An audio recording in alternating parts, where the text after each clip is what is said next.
പിതാവിൻ്റെയും പുത്രൻ്റെയും പരിശുദ്ധാത്മാവിൻ്റെ നാമത്തിൽ ആമേൻ. യേശുവിൽ ഏറ്റവും സ്നേഹമുള്ളവരെ, ഔസേപ്പിതാവിൻ്റെ വണക്കമാസത്തിൻ്റെ 5-ാം ദിവസത്തിലേക്ക് നമ്മൾ പ്രവേശിച്ചിരിക്കുകയാണ്. നമ്മുടെ കുടുംബങ്ങളിൽ വിശ്വാസത്തിൻ്റെ തൈലം പൂശണമേ എന്ന് നമുക്ക് പ്രാർത്ഥിക്കാം. വിശുദ്ധ ഔസേപ്പിതാവും വിശ്വാസത്തിൻ്റെ ദീപം തെളിച്ച വ്യക്തിയാണ് തിരുക്കുടുംബത്തിൽ. അതുപോലെ ഞങ്ങളുടെ കുടുംബത്തിൽ തിരുക്കുടുംബം പോലെ ശോഭിക്കുവാനുള്ള കൃപ നൽകണേ.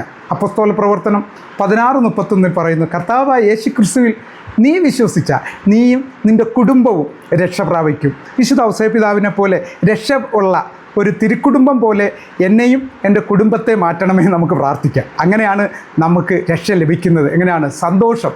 ദമ്പതിമാർ പരസ്പരമുള്ള സന്തോഷത്തിലാണ് രക്ഷ പ്രാപിക്കുന്നത്.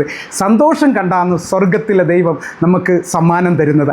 ആ സമ്മാനം ലഭിക്കുവാൻ വിശുദ്ധ ഔസേപ്പിതാവിനോട് നമുക്ക് ചേർന്ന് പ്രാർത്ഥിക്കാം. വിശുദ്ധ ഔസേപ്പിതാവേ, സന്തോഷത്തോട് ഞങ്ങൾക്ക് ജീവിക്കുവാൻ, വിശ്വസിച്ച് ജീവിക്കുവാൻ ഞങ്ങൾക്ക് അവിടുന്ന് വിശ്വാസത്തിൻ്റെ തൈലം ഞങ്ങളിലേക്ക് പൂശണമേ. ഞങ്ങളുടെ കുടുംബങ്ങളെ കാത്തുകൊള്ളുവാൻ വിശുദ്ധ ഔസേപ്പിതാവ് യേശുക്രിസ്തു വഴി ഞങ്ങൾക്ക് സമ്മാനം വാങ്ങിത്തരണമേ നമുക്ക് പ്രാർത്ഥിക്കാം.